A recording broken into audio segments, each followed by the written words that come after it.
Teman-teman kalau mau selamat dan segera keluar dari permasalahannya sederhana. Setiap ada masalah kita hadapi, langsung introspeksi diri antara kita sama Allah. Itu dulu. Orang-orang di hadapan kita ini hanya sebab saja Allah datangkan. Orang-orang ini Allah datangkan sebab. Tapi Allah sedang menegur kita secara langsung. Jadi nggak usah nyari tahu kenapa dan kenapanya. Langsung istighfar dan tobat kepada Allah. Para salafus saleh teman-teman, kalau jalan kakinya kesentuh batu, langsung inna lillahi wa inna ilaihi raji'un. Lewat di sebuah tempat, tercium bau busuk aja, inna lillahi wa inna raji'un. Mereka langsung introspeksi diri. Kok bisa bau busuk ini sampai walaupun memang lewat dekat tempat sampah. Bisa saja kan dia lewat tempat lain. Tapi Allah berikan peringatan dengan caranya. Sebagian salaf mengatakan, saya tahu justru dosa-dosa saya, karena saya lihat perubahan sikap pasangan saya, tunggangan saya, bahkan tikus yang masuk ke dalam rumah saya. Begitu detailnya mereka muhasabah ini. Ada seseorang hafidz Quran di Indonesia, orang kita, di Jakarta, dijadikan sebagai bahan introspeksi. Dia subhanallah pada saat muraja Al-Quran di malam hari, lupa semuanya, beberapa ayat lupa, diulangi lupa. Kok bisa? Biasanya enggak gitu. Lalu dia introspeksi, dia istighfar, dia mohon ampun kepada Allah. Belum juga, dia sempat bicara sama istrinya, dia mengatakan, ada sesuatu yang kamu lakukan salah nih, dosa. Enggak ada. Tanya anak-anak, enggak ada. Sampai akhirnya terakhir dia tanya istrinya, ada yang kamu ganti bumbu masakan di rumah? Ternyata istrinya bilang, iya ada kemarin bumbu yang saya baru ganti, coba dicek. Ini maaf, ini cuma cerita, ini memang betul terjadi ya, saya ketahui kisah ini. Kemudian ternyata betul, itu tidak ada label halalnya. Dia bilang sama istrinya, ganti mulai sekarang ini. Dia cerita sendiri, begitu diganti, ya, kemudian dia muraja lagi, hafalannya kembali. Subhanallah. Hal yang kecil, tapi subhanallah bisa berpengaruh kepada fasilitas yang Allah berikan kepada kita. Bagaimana dengan yang besar, yang orang terus menerus lalai gitu.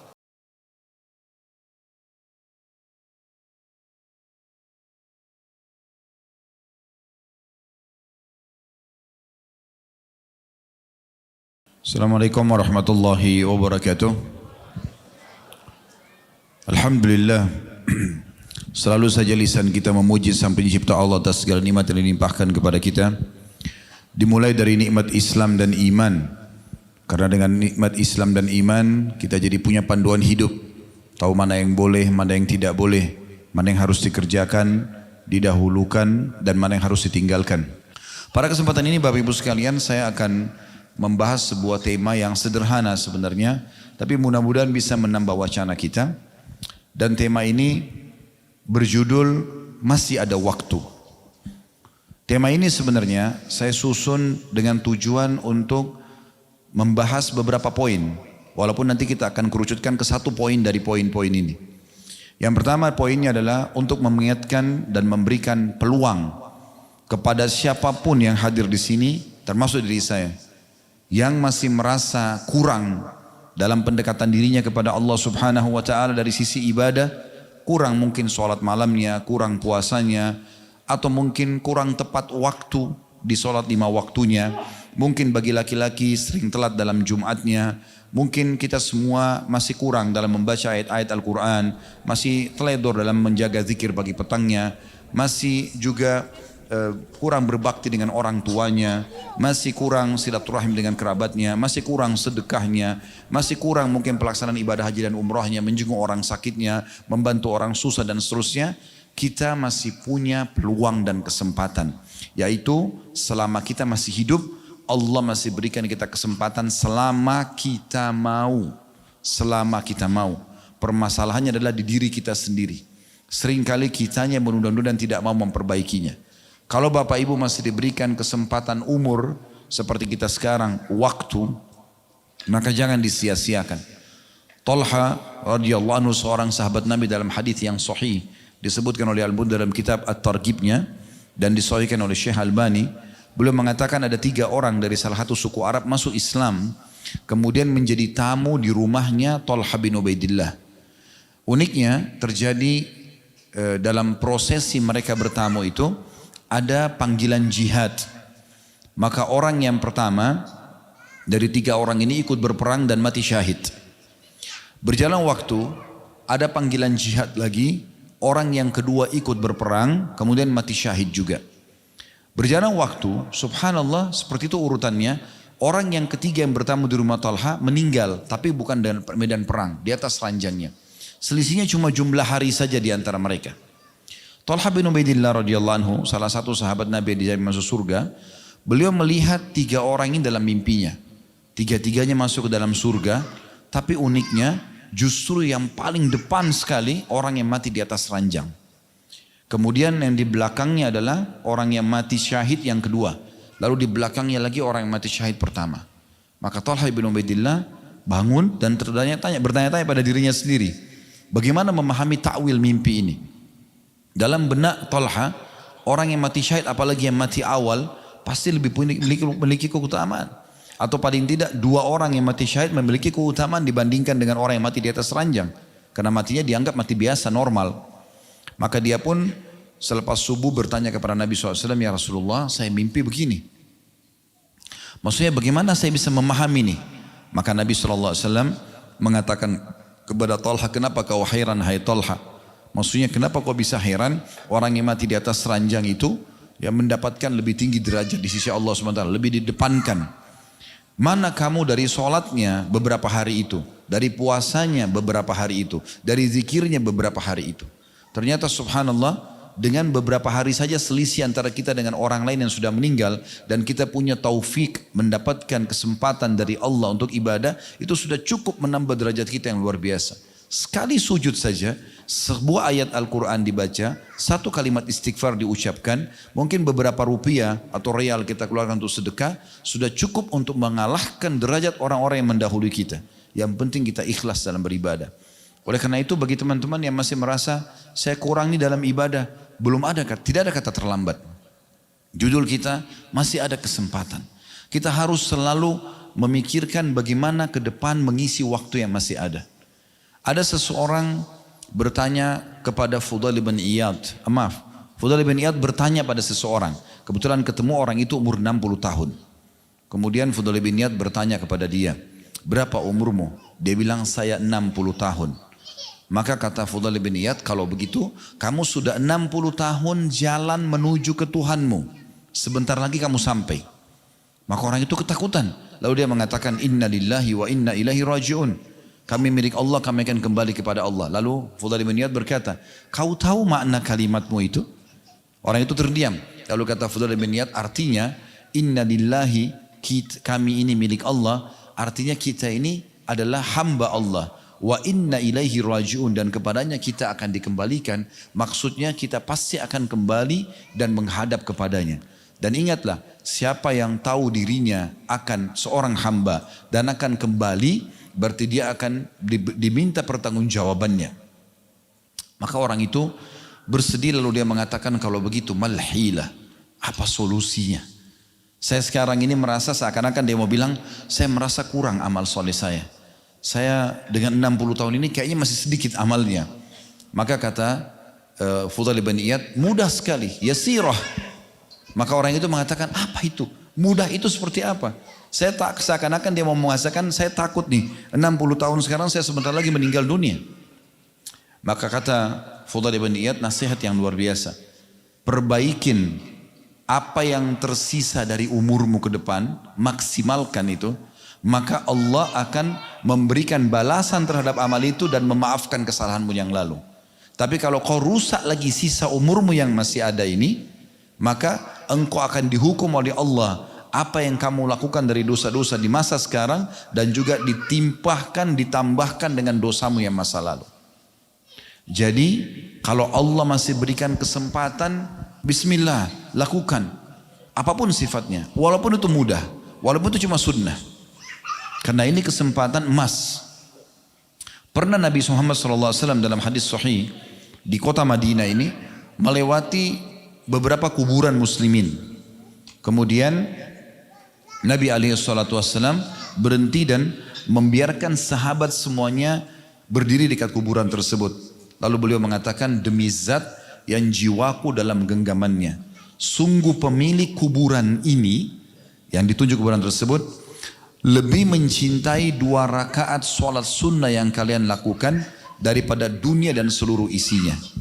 Andai saja orang mati ini, seakan-akan Nabi ingin bilang itu, andai saja orang mati ini dihidupkan sekarang, dihidupkan kembali, maka dia tidak akan lagi mau kembali ke makanan favoritnya, kumpul sama keluarganya, atau melakukan meeting yang miliaran, tapi dia akan justru dia akan memaksimalkan ibadahnya kepada Allah Subhanahu wa taala. Andai saja kita sudah meninggal, lalu Allah memberikan kita kesempatan hidup setengah jam saja, misal, maka tentu kita akan memaksimalkan untuk ibadah. Lalu sekarang kenapa kita tidak maksimalkan? Mumpung masih ada kesempatan. Ini poin. Poin yang kedua, yaitu kesempatan untuk menyempurnakan apa yang kurang. Kalau tadi kan amal yang kurang di poin pertama. Sekarang menyempurnakan apa yang kurang. Teman-teman sekalian, salah satu hal yang harus kita jadikan target sebagai seorang muslim ialah bagaimana kita menjadikan amal-amal yang sudah kita lakukan menjadi lebih baik dari sebelumnya.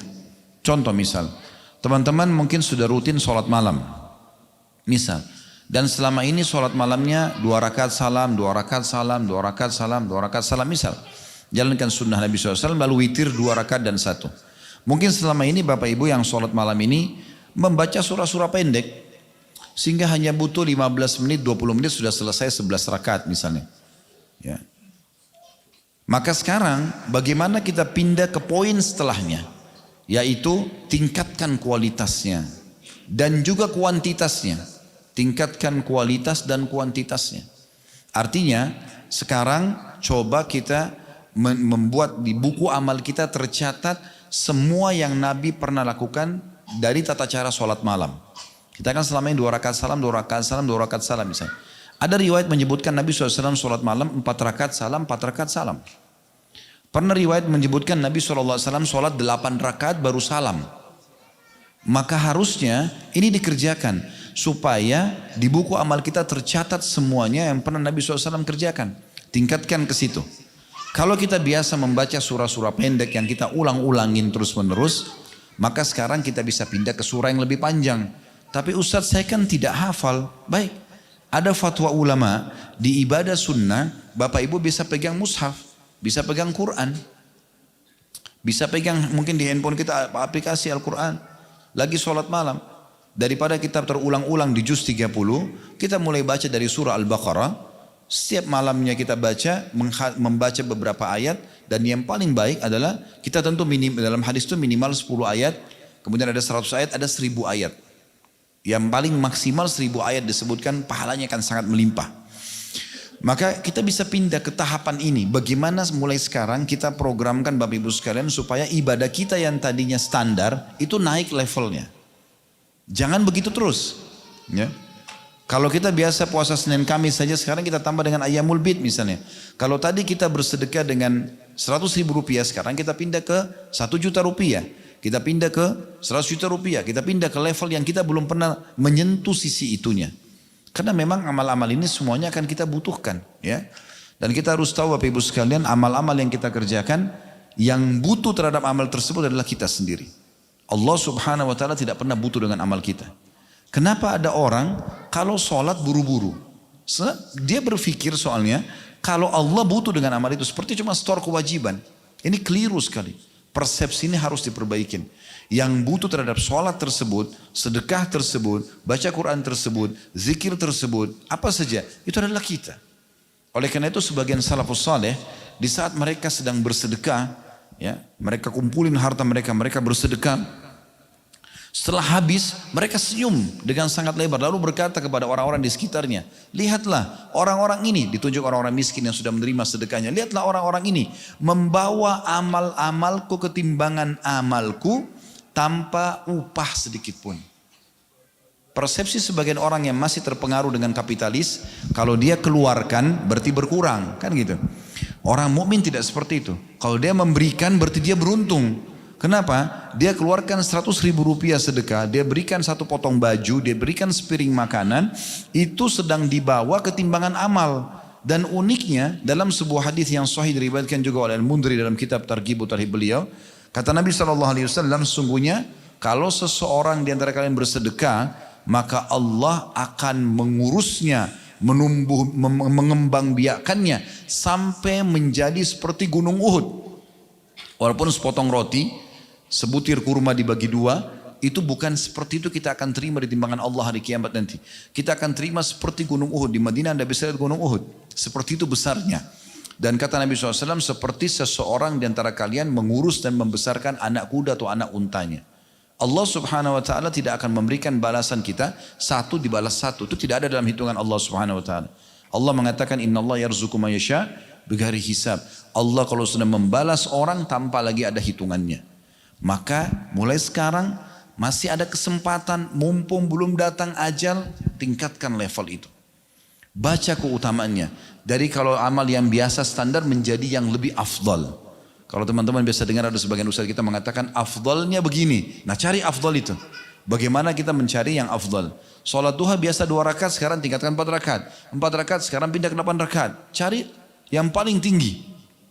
Selalu begitu. Maka ini nanti akan membuat kita selalu sibukkan diri kita dengan amal soleh. Kalau orang menyibukkan diri dengan amal soleh teman-teman, maka sudah cukup dia menjalankan perintah Allah Subhanahu wa ta'ala yang merupakan target utama dia diciptakan, dan juga sudah cukup akan menjadi tameng yang sangat kuat menyelamatkan dia dari maksiat. Kita nggak usah meluangkan waktu khusus untuk meninggalkan dosa, nggak perlu. Sibukkan diri dengan amal soleh, maka kita akan tinggalkan dosa dengan sendirinya. Dosa nggak perlu kita pikirkan secara bagaimana saya tinggalkan ini, enggak. Sekarang sibukkan diri dengan amal soleh, maka dengan sendirinya kita akan jauh dari perbuatan dosa tersebut. Bukankah Allah SWT mengatakan inna sholata tanha 'anil fahsya'i wal munkar? Salat itu akan menahan seseorang dari perbuatan keji dan mungkar. Jadi orang kalau sudah melakukan ibadah, nanti itu kayak menjadi tameng buat dia. Setiap dia mau berbuat dosa, dia jadi takut sendiri. Atau bahkan tidak ada waktu untuk berbuat dosa karena sibuknya dengan amal soleh. Ini poin yang kedua. Jadi poin yang pertama, orang yang masih belum berbuat amal soleh, dia sekarang beramal soleh. Yang kedua adalah orang yang sudah berbuat, tingkatkan levelnya. Poin yang ketiga, kesempatan ya, untuk menghilangkan dosa-dosa kita dan hisab pada hari kiamat.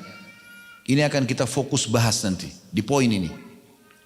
Teman-teman, siapa di antara kita di sini yang punya permasalahan dengan Tuhannya Allah Subhanahu wa ta'ala, dia punya dosa, maka segera taubat. Segera kembali kepada Allah. Demi Allah teman-teman sekalian, taubat ini sebuah tiket VIP dari Allah yang dikhususkan untuk hamba-hambanya. Luar biasa gitu. 50 tahun seseorang berbuat dosa, zina setiap hari, mabuk setiap hari, bahkan kufur, syirik dan segala macam. Begitu dia taubat nasuha, bersih semuanya. Kata Nabi SAW, at-taibu minadz dzambi kaman la dzambalah. Orang yang taubat dari satu dosa atau dari dosa, maka seperti orang tidak ada dosanya. Dan dalam hadis yang lain kata Nabi SAW, at-taubatu tujubu ma qablaha. Taubat akan membersihkan semua dosa masa lalu. Apapun itu sifatnya. Kalau berhubungan dengan Allah Subhanahu wa ta'ala, kita dengan taubat nasuha. Taubat yang tulus kepada Allah Subhanahu wa ta'ala. Kata Imam Nawawi rahimahullah, dengan 3 syarat mutlaknya. Tinggalkan dosa itu seketika, lalu menyesali dan janji sama Allah tidak mengulanginya. Kalau itu berhubungan dengan makhluk, ini butuh rincian. Siapapun di antara kita teman-teman yang punya masalah dengan orang, ya, sosok manusia, siapapun dia, ya, maka lihat, kalau dia yang benar, ini ada rincian.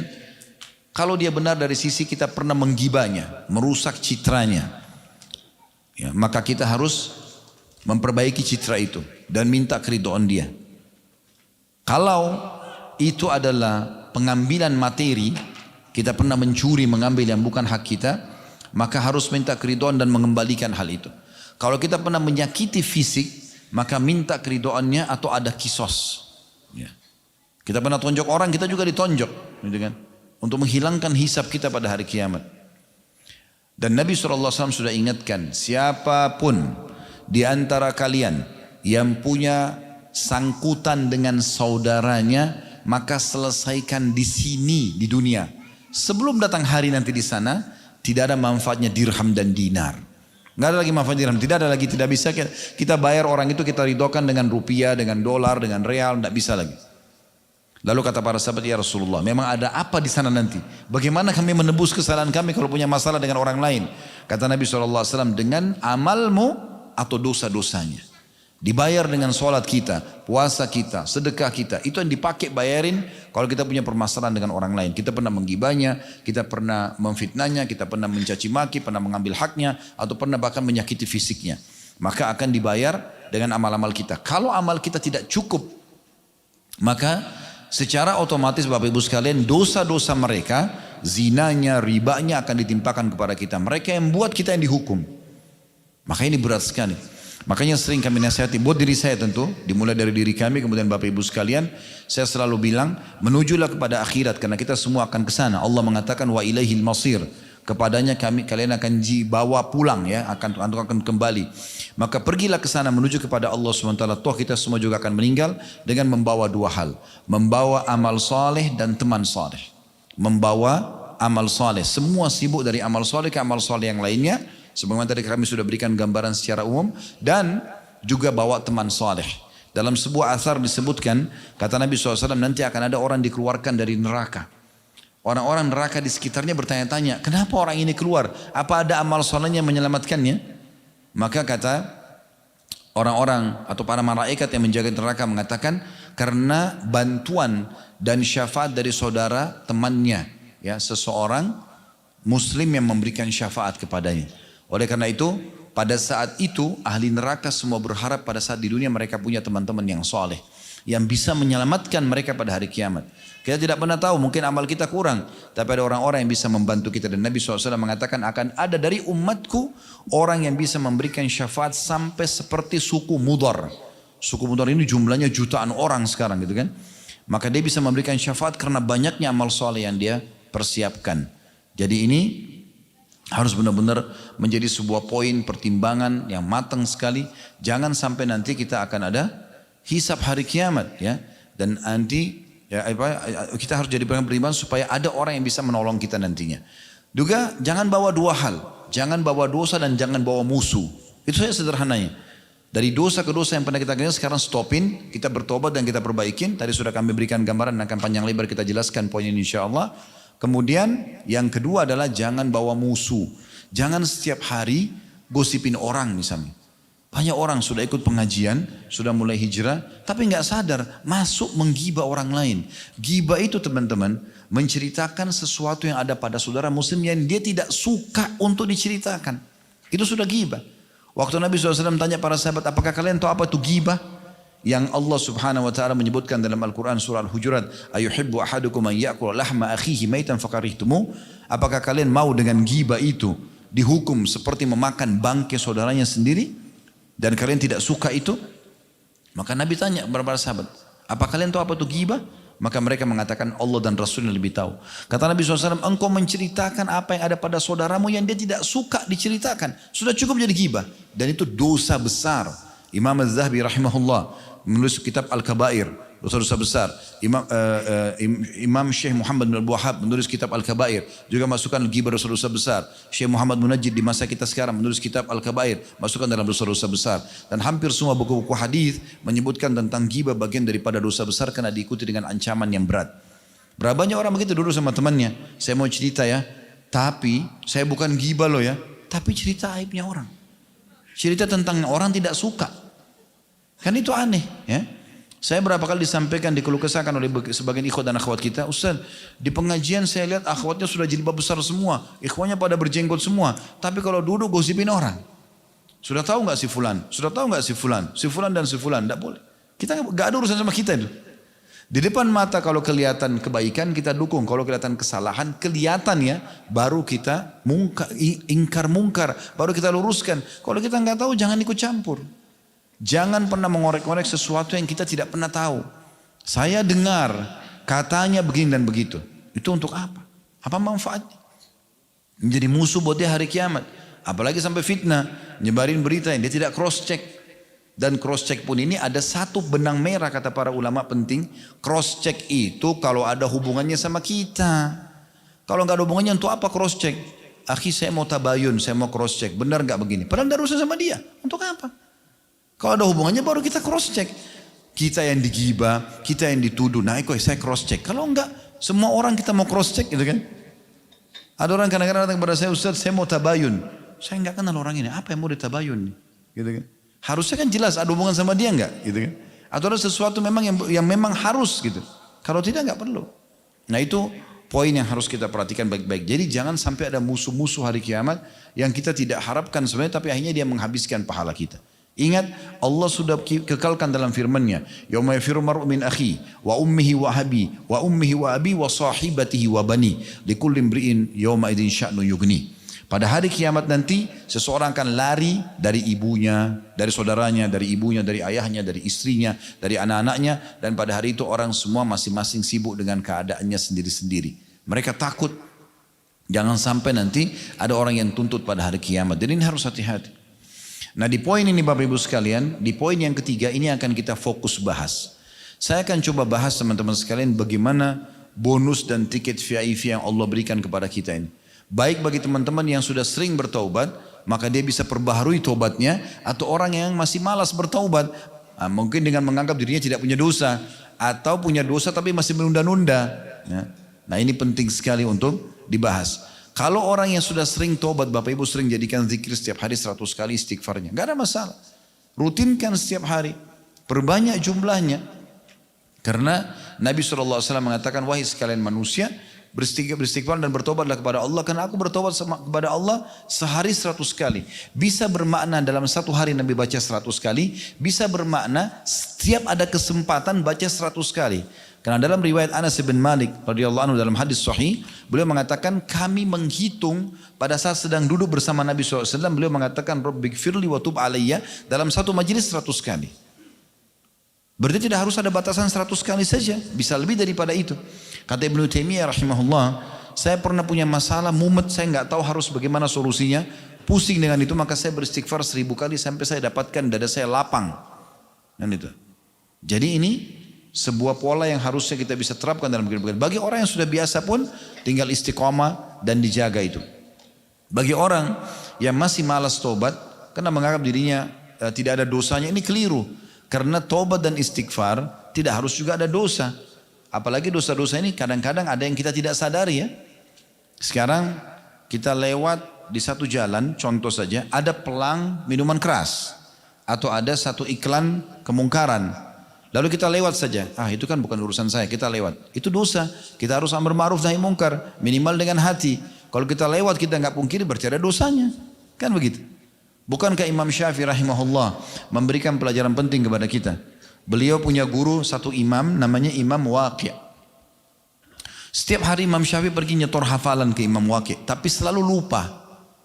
Maka Imam Syafi'i mengeluhkan masalah ini kepada gurunya Imam Waqi'. Dia mengatakan syaqautu ila Waqi'i su'a hifdhi. Aku mengeluhkan kepada Imam Waqi' tentang buruknya hafalanku. Wa akhbarani bi anna ilma fa arsyadani ila tarkil ma'asi. Maka dia memerintahkan kepadaku untuk meninggalkan dosa-dosa. Wa akhbarani bi anna ilma nurun, dan dia memberitahukan kepadaku tentang ilmu itu adalah cahaya. Wa nurullahi la yu'ta li'asi, dan cahaya Allah tidak akan diberikan kepada ahli maksiat. Imam Syafi'i rahimahullah mengubah sebuah pola pada saat itu. Ya. Jadi beliau yang biasanya menuju ke Imam Waqi' melewatin sebuah pasar, beliau ubah jalurnya. Subhanallah, setelah beliau ubah jalurnya, maka setelah itu hafalannya jadi kuat. Kata Imam Syafi'i rahimahullah, setelah saya amalkan ini, menutup semua keran-keran dosa, walaupun tidak disengaja, maka saya kalau membuka buku kitab, saya menutup sebelahnya. Karena kalau saya buka, saya hafal seketika semuanya. Jadi ada keberkahan yang Allah SWT berikan. Oleh karena itu seringkali ada dosa yang kita tidak sadari, gitu kan? Mungkin dosa di masa sekarang atau dosa di masa lalu. Dari mana kita dapat jaminan semua dosa kita sudah terbersihkan di masa lalu? Mungkin masih ada sangkutan dengan orang, gitu kan? Juga sama bagi orang yang berdosa dan masih menunda-nunda taubat. Apa yang anda tunda kira-kira? Apa yang membuat anda pelaku dosa menunda taubatnya? Menunggu malaikat maut datang tiba-tiba kelihatan baru kemudian mau taubat?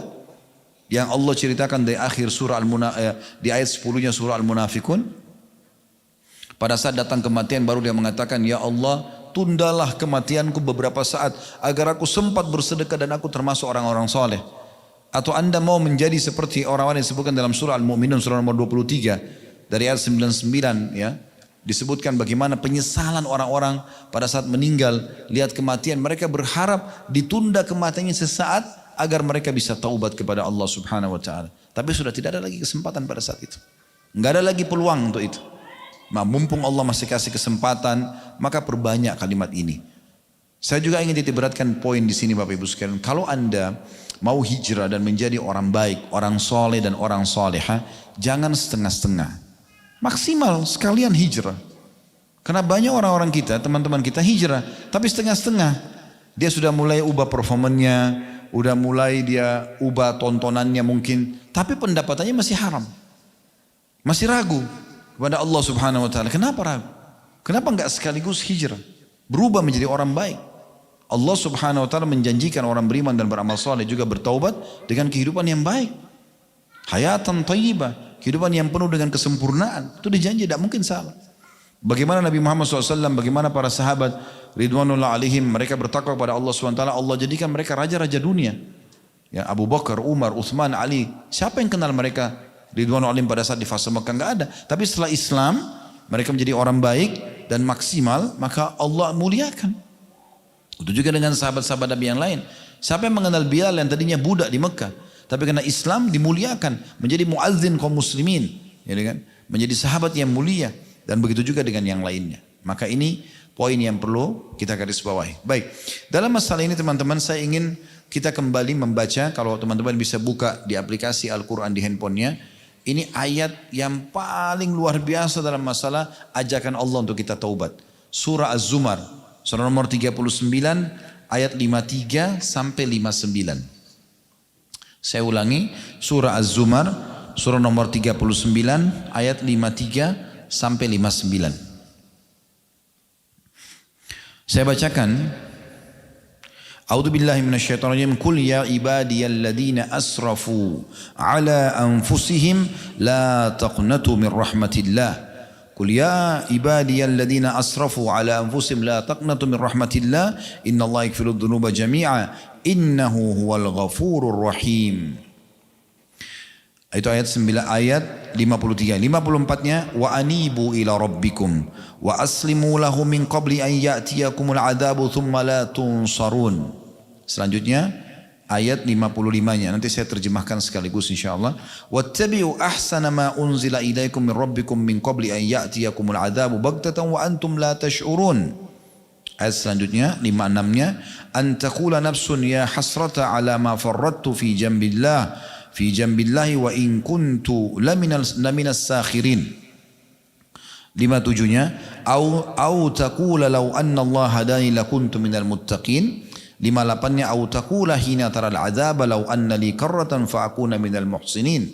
59 yang terakhir bala qad ja'atka ayati fakadzdzabta biha wastakbarta wa kunta minal kafirin.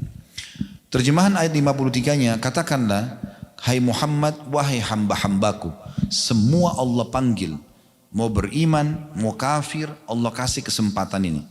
Wahai hamba-hambaku yang telah melampaui batas terhadap diri mereka, banyak sekali dosanya,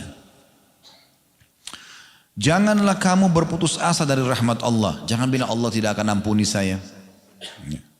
Sesungguhnya Allah mengampuni dosa-dosa semuanya. Kata ulama semuanya berarti besar, kecil, sengaja, enggak sengaja, gitu kan? Semua diampuni. Sungguh dialah yang maha pengampun. Selanjutnya Allah mengatakan, setelah taubat dan kembalilah kamu semuanya kepada Tuhanmu. Mulailah beribadah setelah hijrah, setelah taubat, menjadi orang yang baik. Dan tadi saya bilang jangan setengah-setengah. Dan berserah dirilah kepadanya sebelum datang azab kepadamu. Maksudnya siksaan akan datang kepada orang yang menunda-nunda taubatnya. Kemudian kamu tidak dapat ditolong lagi pada saat itu. Dan ikutilah sebaik-baik apa yang telah diturunkan kepadamu. Maksudnya Al-Quran dan sunnah Nabi SAW. Dari Tuhanmu sebelum datang azab kepadamu secara mendadak. Sedang kamu tidak menyadarinya. Di poin ini mungkin teman-teman tidak asing. Sekarang terjadi gempa besar ya. Di Turki, perbatasan sama Syria, itu lagi buah bibir dibahas luar biasa. Building-building yang besar, yang kokoh, hanya dengan berapa detik sentakan gempa tersebut rubuh semuanya. Ya. Itu luar biasa itu. Jadi orang-orang yang di dalam pun tidak sempat keluar, tidak sadar. Memang begitu, mendadak tiba-tiba. Kemarin kita bisa rasakan gempa. Berapa waktu yang lalu kalau tidak salah sempat juga Jakarta terjadi gempa. Ya sebelumnya juga ada di Sukabumi, di Cianjur dan di beberapa tempat ada gempa terjadi. Dan ini adalah peringatan keras dari Allah Subhanahu wa taala kepada penduduk bumi. Fenomena alam ini, gempa, longsor, banjir, semua itu. Bahkan Abdullah bin Mas'ud menjadikan suara guntur, ya, gelegarnya guntur itu, beliau pada saat dengar, beliau mengatakan sungguh ini peringatan yang sangat tegas dari zat Allah di atas langit sana kepada penduduk bumi. Artinya mereka harus segera kembali kepada Allah. Jadi harus engah ini, ya. Jangan kita anggap itu cuma sekedar seperti orang-orang non-muslim yang tidak faham syariat Allah SWT. Oh ini karena fenomena alam saja. Mereka cari sebab-sebab manusiawianya. Ini unik ini, ya. Teman-teman kalau mau selamat dan segera keluar dari permasalahannya sederhana. Setiap ada masalah kita hadapi, langsung introspeksi diri antara kita sama Allah. Itu dulu. Orang-orang di hadapan kita ini hanya sebab saja Allah datangkan. Orang-orang ini Allah datangkan sebab. Tapi Allah sedang menegur kita secara langsung. Jadi nggak usah nyari tahu kenapa dan kenapanya. Langsung istighfar dan tobat kepada Allah. Para salafus saleh teman-teman, kalau jalan kakinya kesentuh batu, langsung inna lillahi wa inna ilaihi raji'un. Lewat di sebuah tempat, tercium bau busuk aja, inna lillahi wa inna raji'un. Mereka langsung introspeksi diri. Kok bisa bau busuk ini sampai walaupun memang lewat dekat tempat sampah. Bisa saja kan dia lewat tempat lain. Tapi Allah berikan peringatan dengan caranya. Sebagian salaf mengatakan, saya tahu justru dosa-dosa saya karena saya lihat perubahan sikap pasangan saya, tunggangan saya, bahkan tikus yang masuk ke dalam rumah saya. Begitu detailnya mereka muhasabah ini. Ada seseorang hafidz Quran di Indonesia, orang kita, di Jakarta, dijadikan sebagai bahan introspeksi. Dia subhanallah pada saat muraja Al-Quran di malam hari, lupa semuanya, beberapa ayat lupa, diulangi lupa. Kok bisa? Biasanya enggak gitu. Lalu dia introspeksi, dia istighfar, dia mohon ampun pada Allah. Belum juga. Dia sempat bicara sama istrinya. Dia mengatakan, ada sesuatu yang kamu lakukan salah nih, dosa. Enggak ada. Tanya anak-anak, enggak ada. Sampai akhirnya terakhir dia tanya istrinya, ada yang kamu ganti bumbu masakan di rumah? Ternyata istrinya bilang, iya ada kemarin bumbu yang saya baru ganti. Coba dicek. Ini maaf, ini cuma cerita. Ini memang betul terjadi ya. Saya ketahui kisah ini. Kemudian ternyata betul, itu tidak ada label halalnya. Dia bilang sama istrinya, ganti mulai sekarang ini. Dia cerita sendiri. Begitu diganti, ya, kemudian dia muraja lagi, hafalannya kembali. Subhanallah. Hal yang kecil. Tapi subhanallah bisa berpengaruh kepada fasilitas yang Allah berikan kepada kita. Bagaimana dengan yang besar, yang orang terus menerus lalai gitu. Selanjutnya, kata Allah subhanahu wa ta'ala, ya, saya ulangi tadi ya. Dan segeralah ya, atau ikutilah sebaik-baik apa yang diturunkan kepadamu, diturunkan kepadamu Al-Quran dari Tuhanmu sebelum datang azab kepadamu secara mendadak sedangkan kamu tidak menyadarinya. Agar jangan ada orang yang mengatakan nanti pada saat mau meninggal, alangkah besar penyesalanku atas kelalaianku dalam menunaikan kewajiban terhadap Allah, dan sesungguhnya aku termasuk orang-orang yang memperolok-olok agama Allah. Mesti semasa hidup mati dia nyesal tapi tidak ada gunanya. Atau agar jangan juga nanti ada di antara kalian pada saat menghadapi kematian berkata, sekiranya Allah memberi petunjuk kepadaku, tentulah aku termasuk orang-orang yang bertakwa. Saya ingin garis bawahi poin ini teman-teman. Allah itu benar-benar memberikan kebebasan full kepada kita. Allah bilang, faman syaa falyu'min wa man syaa falyakfur. Siapa yang mau beriman silakan, yang mau beramal saleh silakan, siapa yang mau kafir silakan. Allah enggak pernah datangkan malaikat nampak depan mata kita bawa cambuk, bawa pedang, kalau kita enggak sholat dipukulin, enggak pernah. Tapi Allah buat hati kita tersentuh, dengarin azan, ada seruan kayak gini, panggilan umrah, panggilan taklim, kita jadi mau ikut. Itu kalau orang yang cerdas dia tangkap sinyal itu. Gitu kan? Allah cuma datangkan sinyal-sinyalnya. Kita harus jeli. Maka harus faham baik-baik teman-teman. Kita harus selamatkan diri kita. Dengan kebaikan-kebaikan dan sinyal yang Allah kirimkan. Begitu juga baik dalam mengerjakan amal soleh ataupun meninggalkan dosa-dosa. Berapa banyak antara kita pada saat mau buat dosa dia ketakutan. Ya. Sudah peringatan dari Allah. Dia lakukan pun Allah masih datangkan peringatan mungkin dari lisan pasangan hidupnya, dari anaknya, dari tetangganya, dari orang sekitarnya, dari gurunya, dari muridnya. Ya. Saya subhanallah pernah tertidur di rumah. Waktu itu siang hari agak letih. Menjelang asar, azan asar. Ada anak saya yang Allah amanahkan umur 2 tahun setengah, hampir 3 tahun. Tiba-tiba datang bangunin saya, abati sholat. Dia bicara gitu. Suaranya masih kanak-kanakan, masih hampir 3 tahun. Sholat gitu. Saya kaget, lalu saya melihat anak ini, dia nggak paham gitu sebenarnya. Tapi Allah gerakkan dia untuk bisa membuat kesempatan kita untuk sholat. Lalu kita bangun. Ya. Bahkan kadang-kadang di sholat malam pun Allah datangkan nyamuk untuk mengganggu kita supaya kita bangun sholat malam. Tapi kita enggak. Ya. Lalu kemudian dikatakan, dan jangan juga sampai ada yang mengatakan nanti sekiranya Allah memberi aku petunjuk kepada Allah, memberi petunjuk kepadaku, tentulah aku termasuk orang-orang yang bertakwa. Padahal petunjuk Allah sering datang. Termasuk Bapak Ibu dengarkan pengajian seperti ini. Atau ada juga Allah gambarkan penyesalan. Agar jangan ada yang berkata ketika melihat siksa nanti, sekiranya aku dapat kembali ke dunia, tentu aku akan termasuk orang-orang yang berbuat kebaikan. Lalu Allah menutup ayatnya sambil mengatakan, sungguh sebenarnya keterangan-keteranganku telah datang kepada kamu semua. Firman Allah sudah ada, Al-Quran sudah diterjemahkan, hadis-hadis sudah banyak. Para ustadz dan ustadzah menyampaikan, kiai menyampaikan, penyampaian peringatan-peringatan syekh menyampaikan. Sungguh sebenarnya keterangan-keteranganku kata Allah telah datang kepadamu, tapi kamu mendustakannya. Malah kamu menyombongkan diri dan termasuk orang-orang yang kafir. Tapi saksi bahasan kita adalah potongan ayat atau bagian ayat pertama ayat 53-nya. Allah menyeru kepada semua hamba-hambanya yang telah melampaui batas, mereka tidak perlu merasa putus asa karena rahmat Allah sangat luas, ya, rahmat Allah sangat luas. Baik, selanjutnya Bapak Ibu sekalian, untuk menambah bahasan ini kita juga perlu tahu tentang masalah efek, ya, kalau Bapak Ibu melakukan perbuatan dosa, ya. Jadi kan ada orang sebagian menganggap remeh dosa itu, nggak apa-apa gitu ya. Padahal sebenarnya dia dengan berbuat itu pasti akan ada efek sekecil apapun dia, ya. Maksud dosa itu efeknya tetap akan ada. Di antaranya kata Nabi SAW dalam sebuah hadis, kata beliau, innal abda idza akhta'a khati'atan nukitat fi qalbihi nuqtatan sauda. Sesungguhnya seorang hamba kalau melakukan satu perbuatan dosa, maka Allah akan titikkan dalam hatinya sebuah titik yang berwarna hitam. Fa idza huwa naza'a wastaghfara wa taba suqila qalbuhu. Kalau dia segera berhenti memohon maaf kepada Allah, istighfar dan taubat, mengikrarkan tidak akan mengulanginya, maka akan dibersihkan dari hatinya. Wa in ada zida fiha hatta ta'lu qalbah. Kalau dia ulangi lagi dosa itu, maka akan kalau dia tadi ada titik hitam, dia tidak bertaubat, tidak istighfar, tidak minta maaf sama Allah, dia ulangi lagi, maka ditambahkan lagi titik hitam yang selanjutnya.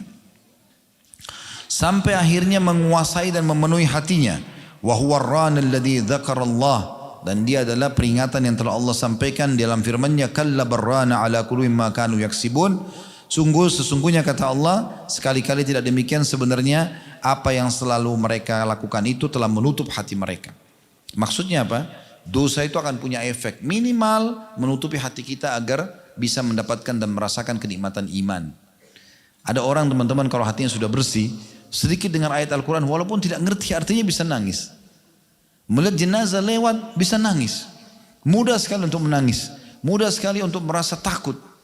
Ada orang hatinya sudah keras. Dia naik mobil sama temannya, tabrakan, temannya mati, kepalanya bocor, ya, pecah kepalanya, batok kepalanya. Dia selamat, dia cuma mengatakan syukur saya tidak mati. Dia tidak ambil pelajaran, padahal Allah sudah dengan peringatan depan matanya, bisa saja dia kena juga. Saya waktu lihat beberapa cuplikan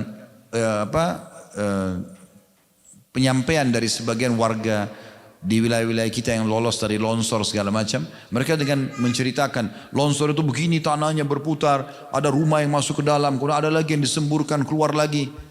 Dan anak muda itu pada saat saya nonton dengan santai dia menceritakan itu seakan-akan itu adalah sebuah fenomena alam biasa, tidak tersentuh, sambil bahkan tertawa seakan-akan itu adalah sesuatu yang biasa aja. Dia tidak kena berarti tidak ada hubungannya sama dia. Subhanallah. Kalau hari ini ada orang tabrakan depan mata kita, hari ini ada orang sakit depan mata kita, ada orang hari ini yang dipukuli oleh orang, setiap saat bisa terjadi pada kita. Allah SWT bisa datangkan dan kita hanya mengatakan kok bisa ya? Tentu bisa ya di sisi Allah Subhanahu wa ta'ala. Maka harus hati-hati tentunya, ya. Ini efek yang harus kita hati-hati sekali. Kemudian juga teman-teman sekalian, masalah taubat ini adalah salah satu ibadah yang sangat diperintahkan. Selain tadi firman Allah SWT sudah kita bacakan surah Az-Zumar, Allah juga sebutkan dalam surah Al-Imran surah nomor 3 ayat 135, walladzina idza fa'alu fahishatan aw zalamu anfusahum dzakarullaha fastaghfaru lidzunubihim wa may yaghfiru dzunuba innallaha wa lam yusirru ala ma fa'alu wa hum ya'lamun. Artinya, dan orang-orang apabila mengerjakan perbuatan dosa atau keji atau menzalimi diri mereka, segera mengingat Allah.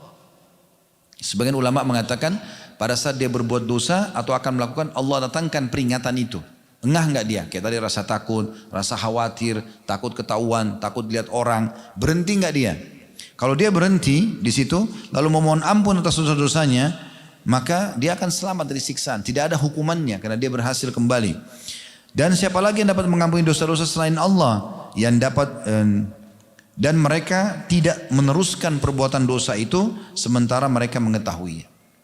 Dan kita juga tahu ya hadis Nabi SAW yang masyhur diriwayatkan oleh Imam Bukhari, Imam Tirmidzi dan dihasankan oleh para ulama, innallaha yaqbalu taubatal abdi ma lam yughargir.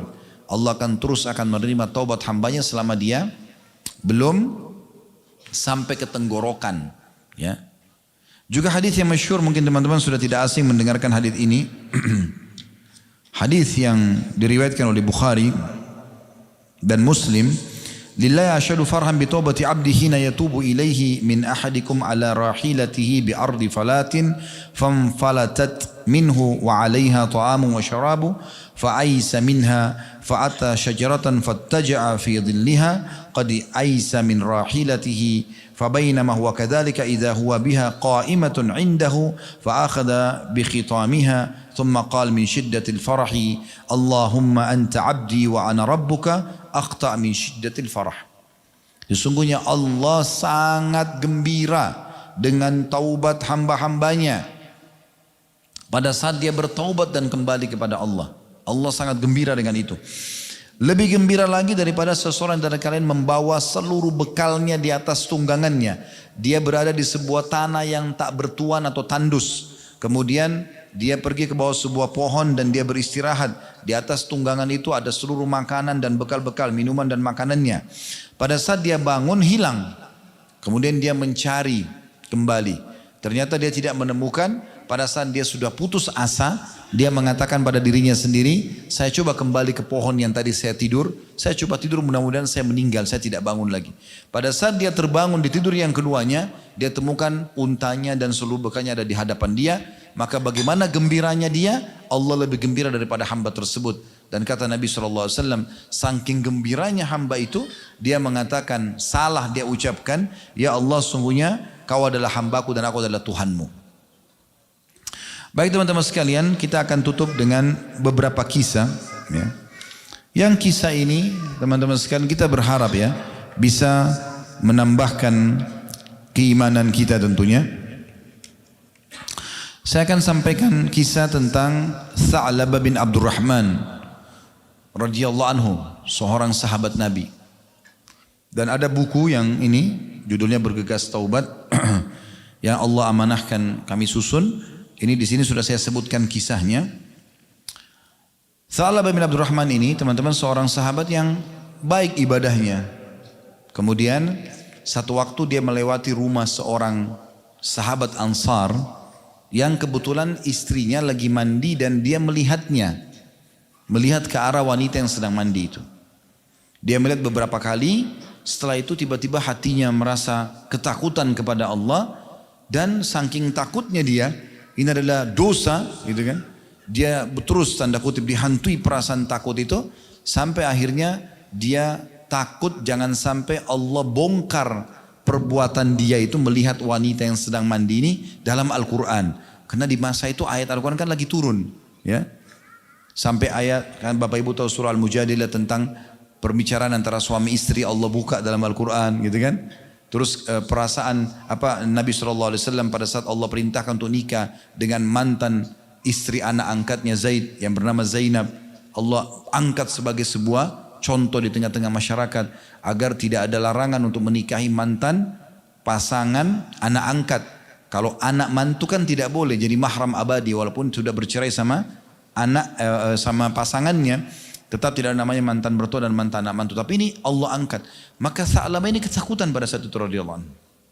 Beliau saking takutnya, akhirnya beliau lari ke atas sebuah gunung antara kota Mekah sama Madinah. Melarikan diri dari Nabi SAW, melarikan diri dari orang, mengasingkan diri. Sampai akhirnya Jibril datang kepada Nabi SAW dan mengatakan, sesungguhnya hai Muhammad, Tuhan mau mengucapkan salam dan menyampaikan ada seorang hambaku yang sedang berada di antara gunung-gunung antara kota Mekah dan Madinah. Dia telah bertobat dan kembali kepadaku. Ya. Temui orang itu. Maka Nabi SAW panggil Umar dan Salman radhiyallahu anhuma. Dipanggil kemudian berkatalah pada saat itu Nabi SAW, hai Umar, hai Salman, pergilah ke gunung-gunung di wilayah ini. Sesungguhnya Allah mengatakan sana ada seorang hambanya, ya, tepatnya namanya Tha'labah bin Abdurrahman radhiyallahu anhu ajmain. Maka Umar pun keliling, tapi karena gunung banyak di wilayah itu, padang pasir luas, di mana ini mau dapat orang ini? Tidak sengaja Umar sama Salman ketemu sama seorang wanita. Waktu itu dia pengembala domba, ya. Namanya Zufafah radhiyallahu anha, ini perempuan. Lalu Umar dan Salman tanya, ada enggak orang yang pernah kamu temui selama kau bawa gembalaan di gunung-gunung ini, yang orang itu ya ciri-cirinya seperti ini dan itu? Maka kata wanita tersebut, mungkin yang kalian cari orang yang ingin menyelamatkan diri dari api neraka. Kata Umar, dari mana kau tahu dia ingin menyelamatkan diri dari api neraka? Kata wanita tersebut, karena saya biasa melihat orang itu keluar dari celah-celah gunung di malam hari, kemudian dia memegang kepalanya sambil mengucapkan penyesalannya. Ya, di antara itu disebutkan riwayat, dia mengatakan, ya Allah, mengapa engkau tidak cabut saja nyawaku, binasakan tubuhku, dan tidak agar engkau tidak menelanjangiku pada hari penghakiman nanti. Maksudnya, ya Allah, jadikan hukuman daripada perbuatanku diwafatkan, tapi jangan buka aib ini nanti pada hari kiamat. Terus dia ketakutan setiap malam seperti itu. Maka kata Umar, orang itu yang kita cari. Di mana dia? Ditunjukkanlah tempatnya. Sampai akhirnya malam hari Tha'labah keluar, lalu Umar mendengarkan ucapannya, lalu Umar memeluknya sambil mengatakan, sungguh engkau telah terselamatkan dari api neraka. Karena dalam riwayat ini Jibril menyampaikan kalau Allah Subhanahu wa taala sudah memaafkan dan juga menyelamatkan dia dari api neraka karena penyesalan yang luar biasa, taubatnya gitu. Maka waktu itu Umar cuma mengatakan, kau telah selamat dari api neraka. Kata orang ini, wahai Umar, kata Umar, saya adalah Umar bin Khattab. Lalu orang ini mengatakan, wahai Umar, jangan bawa aku ke Rasulullah SAW, kecuali kalau memang beliau sedang sholat dan Bilal sudah mengucapkan qad qamatis shalah. Dia mengatakan baiklah, Umar bilang baik. Lalu dibawalah pada saat itu ke masjid Nabi SAW pas waktu sholat maghrib. Setelah ya, Bilal mengatakan qad qamatis shalah, Umar masuk dalam saf bersama Salman dan akhirnya Tha'labah pun masuk. Begitu mendengarkan bacaan ayat Al-Quran Nabi SAW, Tha'labah pingsan, gitu kan? Karena ketakutan terus dalam hatinya karena dosa yang dia lakukan. Beginilah hati yang penuh dengan keimanan, walaupun ada dosa yang dia lakukan dan mungkin dia sudah taubat, dia masih terus ketakutan jangan sampai Allah hukum. Dia terbawa dengan perasaan itu sehingga akhirnya keseharian dan detik-detik hidupnya terisi dengan amal soleh. Maka dia pun akhirnya pingsan pada saat itu. Kemudian setelah salam Nabi SAW tanya, wahai Salman, wahai Umar, di mana Tha'labah? Kata Umar, ini ya Rasulullah orangnya. Lalu kemudian Nabi SAW berkata, wahai Tha'labah. Dia mengatakan, labbaika ya Rasulullah. Ya, saya jawab panggil anda dengan santun ya Rasulullah. Kata Nabi SAW, apa yang membuatmu pergi dari aku? Kata Tha'labah, dosaku wahai Rasulullah. Kata Nabi SAW, maukah aku beritahukan kepadamu tentang ayat yang dapat menggugurkan dosa-dosa sekaligus jadi doa? Dia mengatakan iya.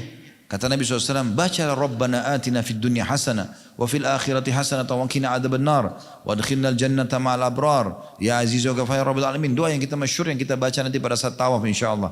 Dan itu sebabnya kenapa dia dibaca 7 kali setiap tawaf gitu kan, melewati rukun yamani sampai Hajar Aswad. Maka mintalah kepada Allah itu, baca itu. Maka Tha'labah pun mengatakan, dosaku lebih besar wahai Rasulullah. Saya udah ucapin itu tapi saya masih merasa takut dengan dosa saya, jangan sampai Allah hukum. Kata Nabi SAW, kalam Allah lebih besar. Lalu Rasulullah SAW menyuruhnya kembali pulang ke rumahnya saja. Dan pada saat itu dia pulang ke rumah dia sakit. Dalam riwayat ini dikatakan selama 8 hari. Kemudian Rasulullah SAW berkata, atau Salman kemudian datang kepada Rasulullah SAW mengatakan, wahai Rasulullah, apakah anda berkenan menjenguk Tha'labah? Kata Nabi SAW, baik, mari kita bersama-sama pergi. Kemudian Rasulullah SAW bertemu dengan Tha'labah. Beliau kemudian meletakkan kepala Tha'labah di pangkuan beliau sallallahu alaihi wasallam. Nah waktu itu Tha'labah memalingkan pandang kepalanya, tidak mau bertumpuk di paha Nabi SAW. Kata Nabi SAW, apa yang membuatmu mengalihkan kepalamu dari pangkuanku? Dia mengatakan, ya Rasulullah, kepalaku penuh dengan dosa. Nabi SAW bertanya, apa yang kamu rasakan sekarang? Dia bilang, aku merasakan seperti rayapan semut di antara kulit dan tulang-tulangku karena dosa ini. Kata Nabi SAW, apa yang kau harapkan? Dia bilang, pengampunan Tuhanku. Maka pada saat itu Jibril turun kepada Nabi SAW dan berkata, sungguh Rabbmu menyampaikan salam kepadamu hai Muhammad. Dan berkata, andai kata hambaku ini, maksudnya Tha'labah, ya bertemu denganku, dia meninggal setelah ini dengan kesalahan sepenuh bumi, ya, maka aku akan menyambutnya dengan ampunanku sepenuh bumi. Maka Rasulullah SAW berkata kepada Tha'labah, apakah kamu tahu, ya, apa yang telah diberitahukan oleh Allah tentang kamu? Dia bilang, tidak ya Rasulullah. Apa kau mau dengar, mau tahu? Dia bilang, iya ya Rasulullah. Kata Nabi SAW, sesungguhnya Allah telah mengucapkan ini secara langsung. Allah firmankan untuk Tha'labah, gitu kan? Ini luar biasa kedudukannya. Maka waktu dia mendengarkan, Allah mengatakan, andai saja hambaku ini karena tobatnya nasuha benar-benar, berhari-hari dia betul menyesali terus, ya, kalau ini hambaku datang dengan sepenuh bumi dosanya, saya akan maafkan semuanya. Maka Tha'labah pada saat itu menjerit, kemudian beliau wafat radhiyallahu anhu dalam kondisi hal tersebut, ya. Lalu Rasulullah SAW menyuruh untuk mengkafani dan disolati jenazahnya. Nah waktu diantar jenazahnya Tha'labah radhiyallahu anhu, pada saat itu Nabi SAW jalan sambil jinjit, ya, sambil jinjit. Ada sahabat yang bertanya, ya Rasulullah, mengapa saya melihat anda jalan sambil jinjit? Maka kata Nabi SAW, demi zat yang mengutusku dengan kebenaran, aku tidak bisa meletakkan kakiku di atas bumi karena banyaknya sayap malaikat yang turun mengantar jenazahnya Tha'labah. Ini karena taubat nasuhanya. Taubat itu indah teman-teman, bukan sesuatu yang menakutkan. Enak kembali kepada Allah SWT. Tenang orang kalau dalam keadaan iman dan amal soleh. Sebaliknya, orang yang berbuat dosa itu tidak tenang. Walaupun dia pergi ke diskotik yang paling bagus, dia minuman khamr yang paling mahal, tetap nggak ada ketenangan. Tapi orang tinggal di sebuah gubuk yang biasa, tapi kalau dia orang bersoleh, azan ke masjid tenang, dia merasa tentram. Keimanan akan membawa ketentraman. Begitu juga dengan taubat tentunya. Ada kisah yang sudah masyhur juga disebutkan dalam hadis Bukhari, cukup panjang sebenarnya. Kisah tentang Ka'ab bin Malik dan kedua temannya, ya. Ini mungkin karena panjang saya bacakan, kita dengarkan saja, tapi subhanallah saya pribadi, saya tidak tahu Bapak Ibu nantinya, saya pribadi setiap kali baca kisah ini pasti saya terenyuh gitu, ya. Walaupun sudah berulang-ulang didengar, karena bagaimana orang yang tulus bertobat kepada Allah Subhanahu wa taala, Allah terima, dan sampai turun ayat Al-Qur'an yang menyebutkan tentang taubatnya. Dan ini tentunya teman-teman sekalian, Allah jadikan contoh bahwasanya semua orang yang tobat nasuha akan sama kasusnya sebenarnya. Walaupun ini sebagian sahabat yang disebutkan. Ka'ab bin Malik ini radhiyallahu anhu salah satu dari sahabat yang tidak mengikuti perang Tabuk, ya. Ini peperangan terakhir Nabi SAW sebelum beliau wafat, ya. Jadi setelah pembebasan kota Mekah, setelah mengalahkan suku Hawazim di Hunain, kemudian beliau pulang ke Madinah, kemudian mulailah ada haji pertama. Lalu setelah itu Nabi SAW membentuk pasukan perang wilayah Tabuk, menyerang wilayah Romawi pada saat itu, ya. Nah beliau mewajibkan semua sahabat laki-laki harus ikut. Nah rupanya ada beberapa sahabat yang tidak hadir, diantaranya Ka'ab. Ceritanya begini, dalam riwayat Bukhari, saya bacakan saja. Dia mengatakan, aku tidak pernah tertinggal dari Rasulullah SAW dalam peperangan apapun yang dipimpin oleh beliau. Kecuali dalam perang Tabuk, memang aku tertinggal dalam perang Badar, namun tidak ada seorang pun yang tertinggal waktu itu yang dicela. Jazakallah khair. Jadi maksudnya Ka'ab menceritakan, saya tidak hadir di Badar. Kenapa? Karena Badar waktu itu Nabi tidak wajibkan. Tapi aku ketinggalan Badar bukan tidak dicela, cuma aku ketinggalan Tabuk. Dia ceritakan tentang Tabuknya. Sebab Rasulullah SAW dan kaum muslimin keluar untuk menghadang kafilah dagang Quraisy di perang Badar yang pulang dari Syam. Kemudian Allah Subhanahu wa taala mempertemukan mereka dengan musuh mereka tanpa rencana. Dan sebelumnya aku telah hadir bersama Rasulullah SAW pada malam Aqabah. Sewaktu kami bersumpah setia membela Islam, aku tidak ingin kehadiranku di malam itu digantikan dengan perang Badar. Jadi bagi beliau hadir di malam Aqabah, kesepakatan Aqabah di tempat Jumrah. Itu Nabi SAW ambil kesepakatan setia untuk membela Islam, hidup dan mati, selama hidup sampai mati membela Islam. Beliau hadir pada saat itu. Aku tidak ingin kehadiranku di malam Aqabah itu digantikan dengan perang Badr. Meskipun perang Badr lebih dikenang di tengah orang-orang daripada Baiat Aqabah. Dan di antara kisah hidupku adalah ketika aku tertinggal dari Rasulullah SAW pada perang Tabuk. Aku tidak pernah merasa lebih kuat dan lebih mampu daripada keadaanku ketika aku tertinggal dari beliau dalam perang tersebut. Maksudnya sehat fisik, pikiranku lagi jernih, ya. Kondisiku memungkinkan. Beliau mengatakan aku tidak pernah merasa lebih kuat dan lebih mampu daripada keadaanku ketika aku tertinggal dari beliau dalam perang itu. Demi Allah, aku sebelumnya tidak pernah memiliki 2 kendaraan. Namun di perang itu aku memilikinya. Artinya hartanya lebih melimpah dari sebelumnya. Rasulullah SAW tidak pernah menginginkan peperangan, melainkan beliau menyembunyikan daerah sasarannya dengan mengisyaratkan seolah beliau menginginkan menuju tempat lain. Hingga pada perang itu Rasulullah SAW berperang menuju Tabuk dalam musim yang sangat panas dan menghadapi perjalanan yang sangat jauh menempuh padang pasir. Dan menghadapi jumlah pasukan yang sangat besar. Karena waktu itu jumlah muslimin 30.000 di perang Tabuk dan orang-orang Romawi 250.000. Beliau menjelaskan kepada kaum muslimin tentang urusan mereka dengan yang sangat serius. Agar mereka bersiap-siap dengan segala perbekalan mereka untuk menghadapi perang. Beliau menjelaskan kepada mereka arah mana yang hendak beliau tuju. Orang-orang Islam yang bersama Rasulullah SAW sangat banyak dan tidak didaftar dalam buku induk, maksudnya masuk dalam buku negara. Waktu itu kan di zaman Nabi SAW dan zaman Khulafaur Rasyidin, semua warga Muslim itu didata. Dan seperti kita kalau punya KTP lah sekarang ya. Nah ini waktu perang Tabuk banyak ikut bukan dari penduduk Madinah, jadi tidak diketahui siapa umat Islam, bergabung semua pada saat itu.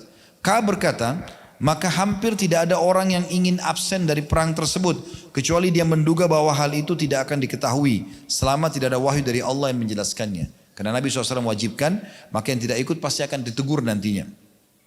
Rasulullah SAW berangkat pada perang itu ketika buah-buahan sedang masak dan pohon-pohon menjadi rindang. Subhanallah, ini ujian bagi muslimin pada saat itu di Madinah. Buah-buahnya kurma akan panen 1-2 hari lagi. Dan itu pendapatan utama penduduk Madinah pada saat itu. Di saat itu Allah suruh Rasulnya keluar sallallahu alaihi wasallam dan kaum muslim. Ini ujian. Rasulullah SAW berangkat pada perang itu ketika buah-buahan sedang masak dan pohon-pohon menjadi rindang. Maka aku lebih cenderung kepadanya. Maksudnya cenderung pada buah-buahan itu. Rasulullah SAW dan kaum muslimin yang bersamanya sedang berkemas-kemas. Dan aku pun segera pulang untuk bersiap-siap bersama beliau. Tapi setelah aku pulang, aku tidak melakukan apa-apa. Aku berkata dalam hati, aku bisa melakukan kapan saja kalau aku mau menyusul mereka. Begitulah keenggangan terus menyergapku. Hingga orang-orang terus berbenah dengan serius. Maka pada pagi harinya, Rasulullah SAW dan kaum muslimin yang bersamanya berangkat untuk perang. Sementara aku belum melakukan persiapan apa-apa. Kemudian aku beranjak lalu kembali lagi tanpa melakukan apa-apa. Hal itu berlangsung terus padaku hingga mereka berangkat dengan segera dan aku tertinggal perang. Aku bertekad untuk berangkat menyusul mereka. Dan andai saja, dalam kurung di sini beliau mengatakan andai saja aku melakukan pada satu penyesalan maksudnya. Namun kemudian hal tersebut tidak ditakdirkan untukku. Maka ketika aku keluar ke tengah manusia setelah keberangkatan Rasulullah SAW, aku merasa bersedih karena aku tidak melihat seorang panutan untukku. Kecuali laki-laki yang tercela karena kemunafikannya atau orang yang telah diterima uzurnya oleh Allah dari kalangan orang-orang lemah. Maksudnya di Madinah waktu beliau ke jalan-jalan si Ka'ab ini yang dilihat hanya orang-orang munafik atau orang yang dikasih uzur oleh Nabi SAW. Rasulullah SAW tidak menyebut-nyebutku hingga beliau sampai di Tabuk. Beliau bersabda sambil duduk di tengah pasukan Tabuk, apa yang dilakukan oleh Ka'ab bin Malik di teman dengan para sahabat. Maka salah satu dari Bani Salamah atau Salimah berkata, wahai Rasulullah, dia tertahan oleh pakaian burdahnya, maksudnya baju indahnya, dan sibuk melihat kedua sisi tubuhnya. Ini ibarat bahwasanya dia malas tidak mau berperang.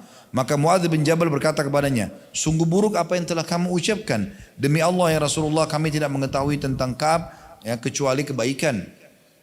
Maka Rasulullah SAW diam. Tak kala beliau dalam keadaan seperti itu, tiba-tiba beliau melihat dari kejauhan seorang laki-laki yang mengenakan pakaian putih dan terlihat bergerak terombang-ambing oleh fata morgana. Maka Rasulullah SAW bersabda, orang ini adalah Abu Haythamah. Ternyata dia benar Abu Haytham al-Ansari, orang yang bersedekah dengan 1 sak kurma ketika dicela oleh orang-orang munafik. Ka'ab lalu berkata lagi, tak kala sampai berita kepadaku bahwa Rasulullah SAW telah pulang dari Tabuk, kesedihanku datang lagi. Aku mulai mengingat dusta dan berkata, dengan apa aku bisa lolos dari keburukan beliau besok? Untuk hal itu, aku meminta bantuan kepada semua orang yang cerdik pemikirannya dari keluargaku. Maka tak kala diberitahukan bahwa Rasulullah SAW telah mendekati Madinah, hilanglah dari diriku segala pikiran yang batil. Hingga aku benar-benar mengetahui bahwa aku tidak akan selamat dari beliau dengan cara apapun selamanya. Maka aku bertekad untuk bersikap jujur kepada beliau. Rasulullah SAW tiba pada keesokan harinya, dan biasanya apabila pulang dari safar beliau memulai dengan masjid. Beliau melakukan sholat 2 rakaat kemudian duduk di hadapan orang-orang. Ketika beliau melakukan demikian, orang-orang yang tidak ikut perang mendatangi beliau untuk menjelaskan udurnya dan bersumpah di hadapan beliau. Mereka berjumlah 80 orang lebih. Maka beliau menerima lahir mereka, membaiat mereka dan memohonkan ampunan untuk mereka, serta menyerahkan rahasia mereka kepada Allah SWT hingga aku datang. Tak kala aku mengucapkan salam, beliau tersenyum dengan senyuman orang yang marah. Kemudian beliau berkata, kemarilah. Aku datang berjalan hingga duduk di hadapan beliau. Beliau lalu berkata kepadaku, apa yang membuatmu tidak ikut serta? Bukankah kamu telah membeli kendaraanmu? Ka'ab berkata, aku berkata, wahai Rasulullah, sesungguhnya saya demi Allah, atau aku demi Allah, seandainya duduk di hadapan orang selain anda dari penduduk Madinah atau penduduk dunia, pasti aku yakin aku akan lolos dari murkahnya dengan sebuah alasan, karena aku telah diberi kemampuan untuk berdebat. Akan tetapi demi Allah aku benar-benar mengetahui bahwa jika hari ini aku menceritakan kepada anda cerita dusta yang dengannya anda bisa merelakanku, tentu tidak lama Allah pasti menjadikan anda murka kepadaku. Dan apabila aku menceritakan kepada anda dengan cerita yang jujur, pasti anda murka padaku karenanya. Sesungguhnya dengan kejujuran ini aku berharap akibat yang baik dari Allah Subhanahu Wa Taala. Demi Allah, aku tidak memiliki uzur. Demi Allah, aku merasa tidak pernah sekuat dan sekaya daripada ketika aku absen dari perang Tabuk bersama anda. Ka'ab mengatakan, maka Rasulullah SAW bersabda, adapun orang ini maka dia telah berkata jujur. Berdirilah hingga Allah memberi keputusan tentangmu. Beberapa orang dari Bani Salamah berjalan mengikutiku. Mereka mengatakan kepadaku, demi Allah kami tidak pernah mendapatimu berbuat dosa sebelum ini. Ternyata engkau tidak mampu mengajukan uzur kepada Rasulullah SAW seperti uzur yang diajukan oleh orang-orang lain yang absen. Padahal istighfar Rasulullah SAW untukmu telah cukup untuk menghapus dosamu. Ka'ab mengatakan, demi Allah mereka terus mencelaku hingga aku ingin kembali kepada Rasulullah SAW untuk mendustakan diriku. Maksudnya bohong, mengatakan bahwasanya dia memang sakit atau yang lainnya. Kemudian aku katakan kepada mereka, apakah ada seseorang yang mengalami hal seperti ini bersamaku? Mereka menjawab, iya, ada 2 orang yang mengalami hal ini sepertimu. Mereka mengatakan sama yang apa yang kamu katakan dan dijawab dengan jawaban yang sama yang diberikan kepadamu. Ka'ab mengatakan, aku bertanya siapa mereka? Maka mereka menjawab, Murarah bin Ar-Rabi Al-Amri dan Hilal bin Umayyah Al-Waqifi. Ka'ab berkata, ternyata mereka menyebutkan 2 orang soleh yang telah ikut dalam perang Badar dan pada diri mereka ada keteladanan. Ka'ab mengatakan, maka aku pergi ketika mereka menyebutkan 2 nama orang itu kepadaku. Rasulullah SAW melarang orang-orang untuk berbicara dengan kami bertiga dari sekian banyak orang-orang yang tidak ikut perang. Maka orang-orang pun menjauhi kami dan dia berkata, mereka berubah sikap kepada kami. Sehingga menurutku bumi ini telah berubah. Bumi ini bukan bumi yang aku kenal. Kami mengalami suasana seperti itu selama 50 malam. Adapun 2 orang sahabatku maka mereka merasa minder dan berdiam diri di rumahnya sambil menangis. Kalau aku adalah karena termuda di antara mereka dan paling tegar, aku keluar rumah menghadiri sholat berjamaah bersama kaum muslimin dan berkeliling di pasar. Namun tidak seorang pun yang sudi berbicara denganku. Aku mendatangi Rasulullah SAW dan mengucapkan salam kepada beliau ketika beliau berada di majlisnya setelah sholat. Maka aku berkata dalam hati, apakah beliau menggerakkan kedua bibirnya untuk menjawab salamku atau tidak? Kemudian aku sholat di dekat beliau dan aku mencuri pandang kepada beliau. Dan apabila aku sudah mulai sholat, beliau memandangku. Apabila aku menoleh kepada beliau, maka beliau memalingkan wajahnya dariku. Hingga ketika isolasi kaum muslimin terhadapku telah berlangsung lama, aku berjalan hingga aku memanjat tembok kebun Abu Qatadah. Dia adalah putra pamanku atau sepupuku dan orang yang paling aku cintai. Aku mengucapkan salam kepadanya, tapi demi Allah dia tidak menjawab salamku. Maka aku berkata kepadanya, wahai Abu Qatadah, aku bertanya kepadamu dengan nama Allah, apakah engkau mengetahui bahwasanya aku mencintai Allah dan Rasulnya? Tanda tanya. Maka dia pun diam. Lalu aku ulangi lagi dan aku bertanya kepadanya dengan bersumpah, namun dia tetap diam. Kemudian aku ulangi lagi, aku bertanya kepadanya dengan bersumpah, maka dia berkata, Allah dan Rasul yang lebih mengetahui. Maka kedua mataku berlinang air mata. Aku pun segera berbalik pergi hingga aku memanjat tembok. Tak kala aku berjalan di pasar Madinah, tiba-tiba seorang petani dari petani penduduk Syam yang datang untuk menjual makanan di Madinah berkata, siapa yang bisa menunjukkan kepadaku Ka'ab bin Malik? Maka orang-orang langsung menunjukkannya kepadaku. Hingga dia mendatangiku lalu menyodorkan kepadaku sepucuk surat dari Raja Ghassan. Ghassan ini sebuah wilayah yang besar, yang di situ pada saat itu ada raja yang membenci kaum muslimin gitu kan. Dan aku adalah orang yang paling pandai menulis atau membaca. Dan aku baca surat yang isinya, amma ba'd, maksudnya setelahnya, sesungguhnya telah sampai kepada kami bahwa sahabatmu, maksudnya Nabi Muhammad SAW, telah mencampakkanmu.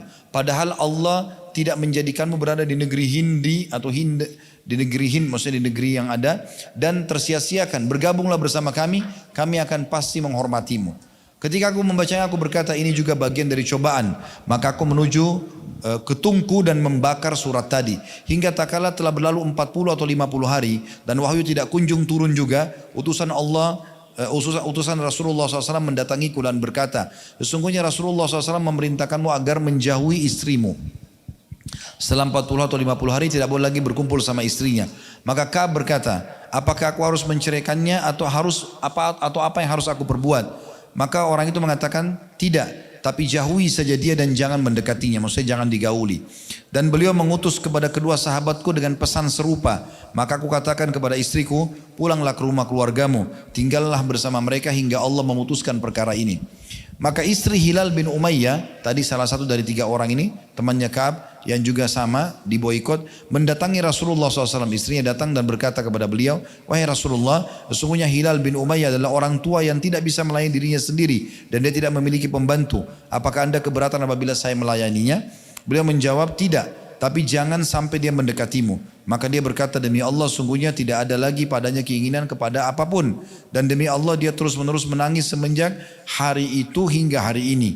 Maka sebagian keluargaku berkata kepadaku, bagaimana kalau seandainya engkau meminta izin kepada Rasulullah SAW tentang istrimu karena beliau telah mengizinkan istri Hilal bin Umayyah untuk melayaninya.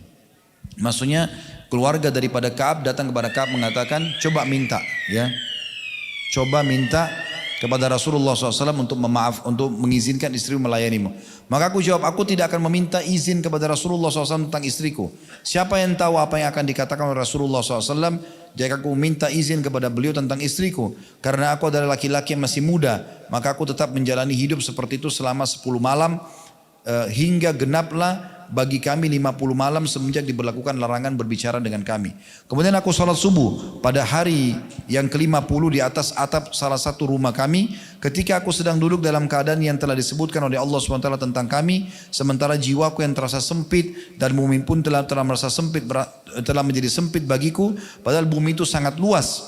Tiba-tiba aku mendengar suara orang yang teriak-teriak dengan keras dari atas gunung Sala, yaitu salah satu gunung di Madinah. Dia teriak dengan suara yang paling keras, wahai Ka'ab bin Malik, bergembiralah. Maka aku langsung menyungkur sujud. Dan aku tahu bahwasanya jalan keluar telah datang. Maka Rasulullah SAW mengumumkan bahwa Allah SWT telah menerima taubat kami ketika beliau sholat atau selesai sholat subuh. Sehingga orang-orang pun berhamburan memberikan kabar gembira kepada kami. Sehingga orang-orang pun berhamburan memberikan kabar gembira kepada kami, dan juga kepada kedua sahabatku yang telah orang-orang dan kepada kedua sahabatku. Ada seseorang yang menunggangi kuda dengan kencang menujuku. Ada lagi dari Bani Aslam yang lari menujuku. Dia naik ke atas gunung dan suara itu lebih cepat daripada kuda. Tak kala orang yang aku dengar suaranya datang kepadaku untuk memberikan berita gembira, aku langsung melepas 2 pakaianku untuknya. Lalu aku pakaikan keduanya kepadanya. Sebagai balasan hadiah atas berita gembira yang disampaikan kepadaku. Demi Allah, aku tidak memiliki selain keduanya pada hari itu. Lalu aku meminjam jam, 2 pakaian dan memakainya. Dan aku berangkat menuju Rasulullah SAW. Maka orang-orang secara berbondong-bondong menemuiku. Mereka mengucapkan selamat atas diterimanya tobatku oleh Allah.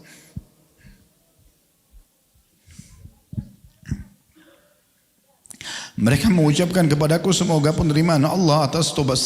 Selamat atas penerimaan tobat Allah. Penerimaan Allah atas tobatmu. Hingga aku masuk masjid, ternyata Rasulullah SAW sedang duduk dikerumuni oleh orang-orang. Maka Talha bin Ubaidillah berjalan cepat, setengah berlari hingga menjabat tanganku dan mengucapkan selamat kepadaku. Demi Allah tidak ada seorang pun dari kaum muhajirin yang berdiri selain beliau. Dan Ka'ab tidak pernah melupakan perbuatan Talha tersebut. Ka'ab berkata, ketika aku mengucapkan salam kepada Rasulullah SAW, beliau bersabda dengan wajah yang berseri-seri karena gembira. Bergembiralah dengan hari terbaik yang pernah melewati hidupmu semenjak kamu dilahirkan oleh ibumu. Aku bertanya, apakah dari anda wahai Rasulullah atau dari Allah? Maka beliau menjawab, tidak, akan tetapi dari Allah secara langsung.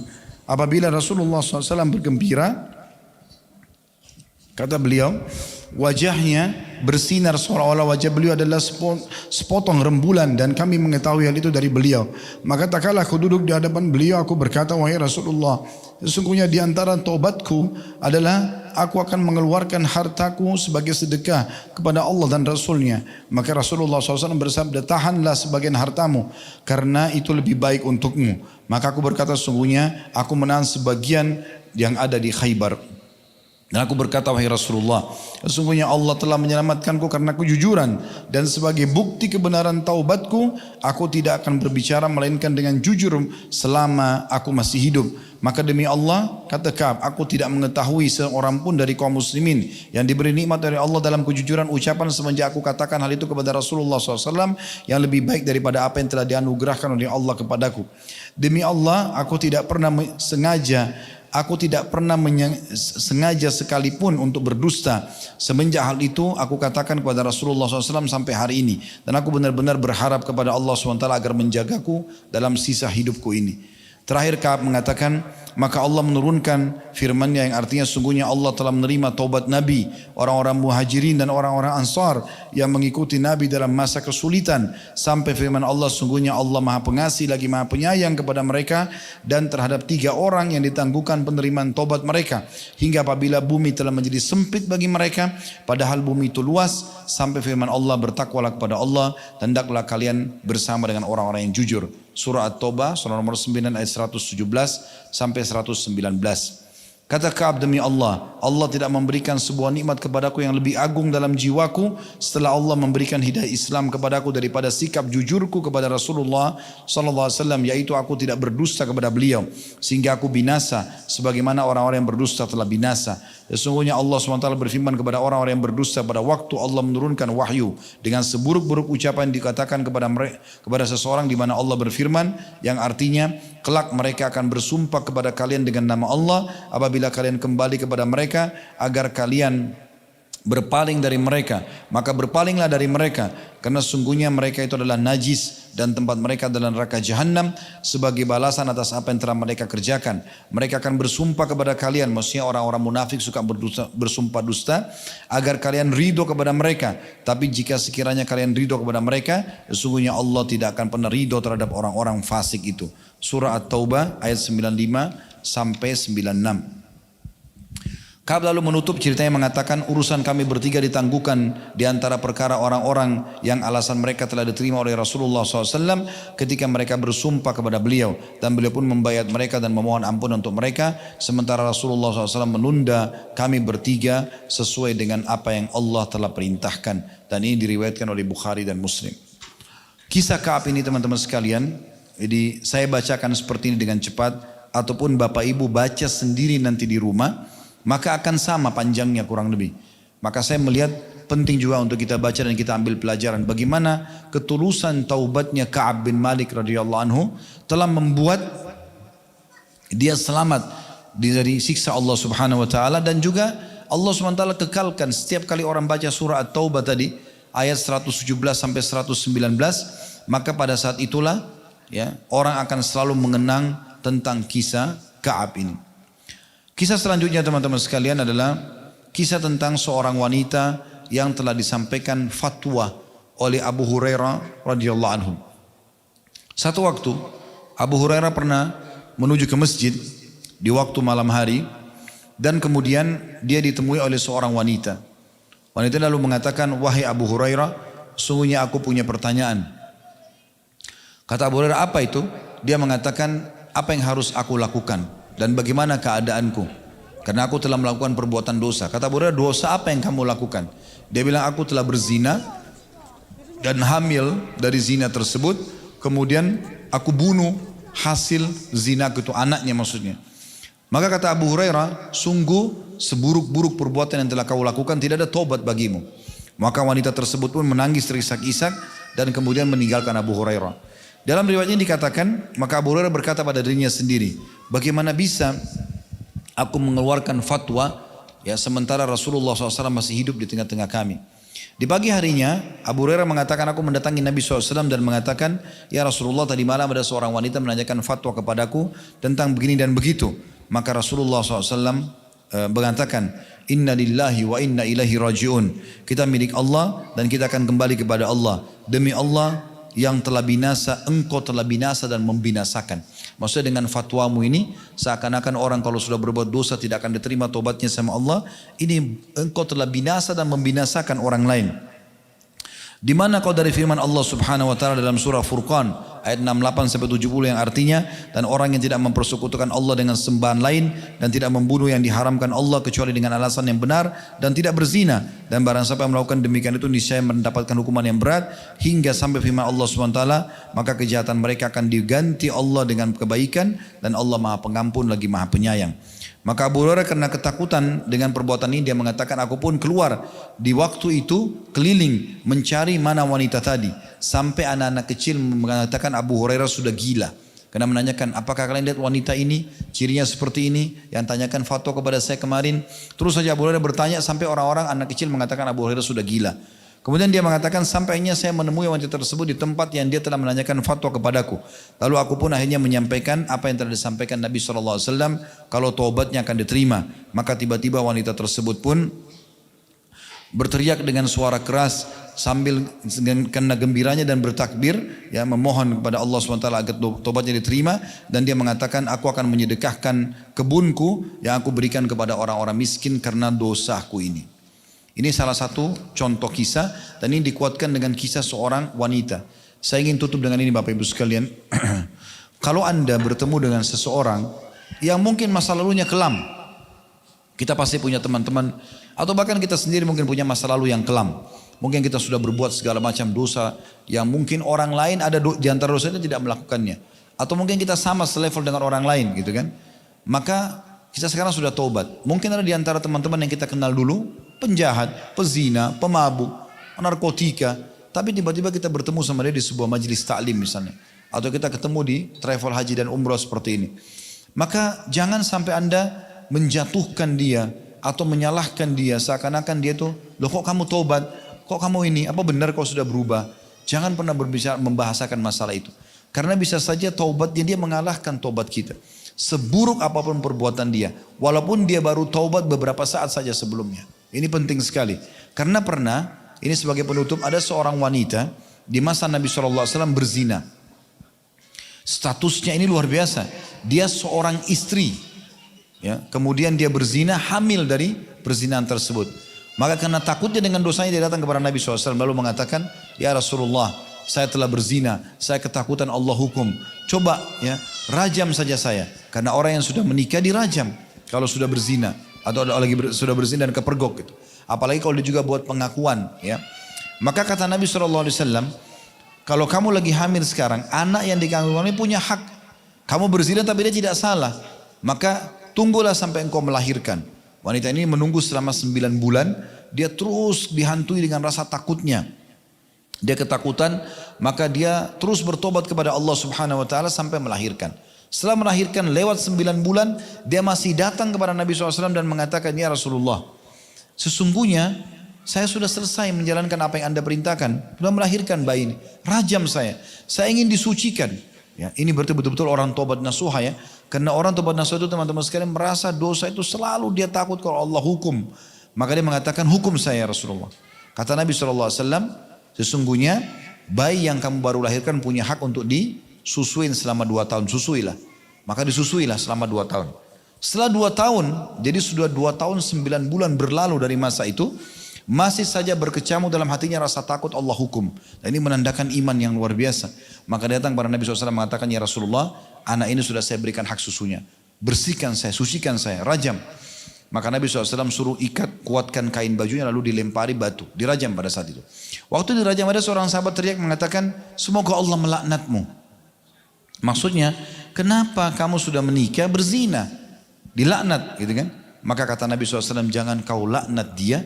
Karena sesungguhnya dia telah taubat. Kalau dibagikan kepada 70 orang penduduk Madinah dengan dosa yang sama, maka akan cukup bagi mereka. Walaupun cuma 1 orang ini yang taubat, karena tulusnya kepada Allah Subhanahu Wa Taala, maka Allah akan menerima kalau itu dibagi kepada 70 orang pezina yang sama dengan dia. Oleh karena itu teman-teman sekalian, jangan pernah olok-olok teman-teman yang baru taubat, pasangan hidup mungkin yang baru hijrah, anak-anak yang baru mau mengenal ajaran Islam, mau ke masjid. Semangati mereka, dukung mereka, rangkul mereka supaya mereka supaya mereka benar jalan Allah, berada dan istiqomah, dan kita pun panen-panen. Dibandingkan kita mengolok-olok mereka, bahkan bisa saja kita masuk dalam hadis Bukhari di mana Nabi SAW mengatakan, Allah berfirman kepada 2 orang di masa Nabi SAW, yang satu soleh, yang satu ahli maksiat. Yang orang soleh ini selalu menasihatin yang ahli maksiat, tobatlah, tobatlah, tobatlah. Ternyata yang ahli maksiat tidak mau tobat, tunda-tunda tobatnya.